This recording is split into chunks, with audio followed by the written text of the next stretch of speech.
Existe una película animada situada justo entre Batman Begins y The Dark Knight. Fue desarrollada con la aprobación de Christopher Nolan y construida bajo la misma lógica realista de su trilogía. Se llama Gotham Knight y es una pieza poco conocida dentro de la mitología del murciélago. Vale la pena detenerse a verla con calma, porque su origen, su estilo visual y las decisiones detrás de ella la convierten en algo mucho más interesante de lo que parece. En 2008, apenas unos días antes del estreno de The Dark Knight, se lanzó una producción animada pensada para aprovechar el momento y expandir la presencia del murciélago en distintos formatos. No era una propuesta convencional. En lugar de una historia lineal, se trataba de una antología de 6 cortos, cada uno realizado por distintos estudios de anime reconocidos. La apuesta buscaba mostrar distintas facetas del personaje y al mismo tiempo reforzar la marca en pleno auge de la trilogía de Nolan. Esa intención también se reflejó en el tono. Fue considerada una obra más intensa que las animaciones anteriores, con violencia marcada y algunas imágenes sangrientas.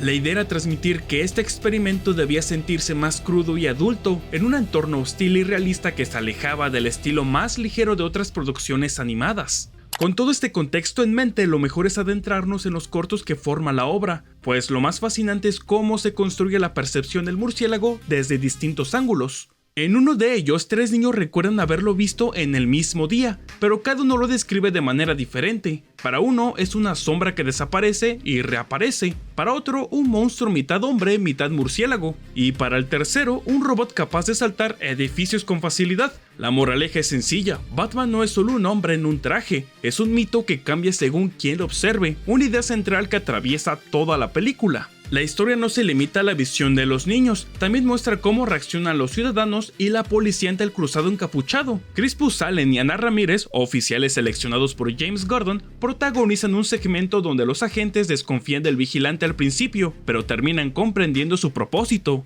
La violencia aquí es más explícita que en producciones anteriores, y los guionistas lo aprovechan al máximo. Tiroteos entre bandas rivales se muestran de forma estratégica, con un Batman que interviene para mantener un equilibrio ético sin perder el control. Una vez que la mirada de la policía se transforma, la antología cambia de enfoque. Ya no se trata de cómo lo perciben los demás, sino de mirar hacia adentro, la humanidad de Bruce Wayne y el peso de su propio dolor. Este corto se enfoca en la vulnerabilidad de Bruce, algo que las películas de Nolan ya habían planteado, pero aquí lo vemos en detalle. Bruce es herido por un hombre, probablemente bajo los efectos de la toxina del espantapájaros. Su reflejo no es heroico al estilo del cómic, es visceral, doloroso y humano. Lucha por salir de las cloacas de la ciudad, reflexionando sobre la disciplina que ha adquirido durante años. Aprendió a manejar el dolor, primero ayudando en tareas comunitarias, luego entrenando con disciplina para soportar sufrimiento extremo sin venirse abajo. Estos fragmentos muestran que la fortaleza de Batman no viene de la tecnología ni del traje, sino de su disciplina mental y su fortaleza emocional. La tecnología también ocupa su lugar en esta historia. Bruce recurre a los inventos de Lucius Fox para intervenir de manera táctica. En este corto, un dispositivo capaz de desviar balas pequeñas le permite mediar entre bandas criminales, aunque sin dejar de ser vulnerable. La narrativa refuerza que su poder no es absoluto, siempre hay riesgo y consecuencias, dejando claro que su lucha ocurre en un entorno creíble y hostil. Sin embargo, hay enemigos contra los que ningún dispositivo alcanza. En esos casos, lo que domina es el miedo. Killer Croc, por ejemplo, no es un experimento mutante, sino un hombre con una condición física extraordinaria y brutalmente fuerte. Su amenaza se intensifica cuando el espantapájaros manipula el terror con su toxina. Batman se enfrenta a Croc bajo los efectos de ese gas y debe superar no solo la amenaza física, sino también la percepción distorsionada del miedo. La animación no se limita a la acción, transmite la tensión psicológica de un héroe que lucha contra la violencia y contra sus propios límites. Aquí se muestra con crudeza la esencia de la película, la humanidad del personaje frente a la brutalidad de las calles, un equilibrio que Nolan ya había planteado en sus películas y que esta historia retoma con fuerza. El miedo puede quebrar a cualquiera, pero en Batman se convierte en resistencia. Esa misma fuerza lo lleva a enfrentarse a Deadshot, un asesino cuya puntería es tan mortal como aterradora. Aunque el enfrentamiento pueda parecer un espectáculo, la tensión nunca está de más. Cada movimiento está marcado por estrategia y cuidado, porque sabe que un error puede costar vidas. Más allá de la acción, el combate abre una herida más profunda. Mientras protege a Gordon y se enfrenta a la puntería letal del francotirador, Bruce revive el recuerdo de aquella noche en el callejón. La escena en el túnel se convierte en un espejo de ese momento, un intento desesperado por frenar esas 2 balas que lo definieron para siempre. Al final lo que queda no es solo la victoria sobre un asesino a sueldo, sino la reafirmación de que su cruzada es también una batalla contra su propio pasado. No pelea únicamente con sus enemigos, pelea con la memoria, con el dolor y con la tentación de rendirse, y es en ese conflicto interno lo que lo convierte en el Caballero Nocturno. Pero contar estas historias era solo la mitad del reto, la otra mitad era lograr que convivieran con una visión ya definida, sin fracturarla.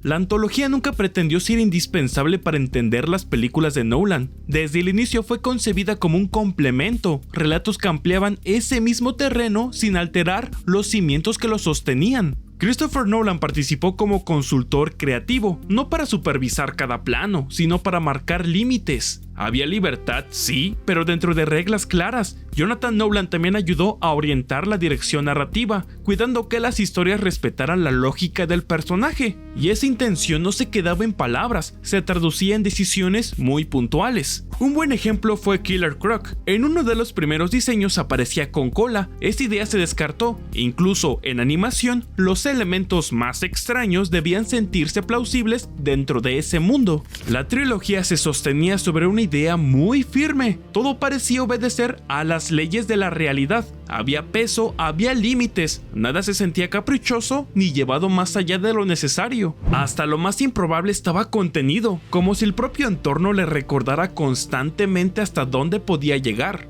Trasladar esa lógica a la animación implica un pequeño estiramiento. El medio permite acentuar gestos, intensificar movimientos y llevar la imagen un poco más lejos de lo que el cine físico suele admitir. No rompe el universo, pero sí lo empuja. Se siente como una versión que respira con un poco más de amplitud que en la propuesta de Nolan. Aunque en un principio se contempló a Christian Bale para mantener la misma voz que en las películas, la antología terminó confiando el papel a Kevin Conroy, histórico intérprete en la animación. Su presencia aporta un guiño para los fanáticos de esos trabajos previos. Para algunos eso suma, mientras que para otros recuerda otras versiones del murciélago y genera una ligera distancia con lo visto en pantalla grande. Batman Gotham Knight se construye además como una suma de miradas. Cada corto adopta un enfoque visual y narrativo distinto. Cambia el trazo, cambia el ritmo, cambia la forma de representar al héroe, pero la figura permanece. Esa variedad no fragmenta al personaje, lo confirma, demuestra que pueda atravesar estilos diferentes sin perder coherencia. Por eso su lugar es particular. No está fuera del canon, pero tampoco encaja con la precisión milimétrica de las películas. Habita una zona intermedia, oficial y aprobada, pero opcional. Ese equilibrio entre control y libertad creativa es lo que la hace funcionar. Sí, es un complemento, pero tiene identidad. Puede verse como una propuesta de anime con sello propio, como una expansión del marco realista que Nolan construyó, o como una prueba de que el Caballero Oscuro puede cambiar de forma sin traicionarse. Y si te interesa conocer otras versiones que casi toman un rumbo distinto, aquí te dejo el video sobre el Batman más oscuro que nunca llegó al cine. Nos vemos en la próxima, a la misma batihora, por el mismo Baticanal.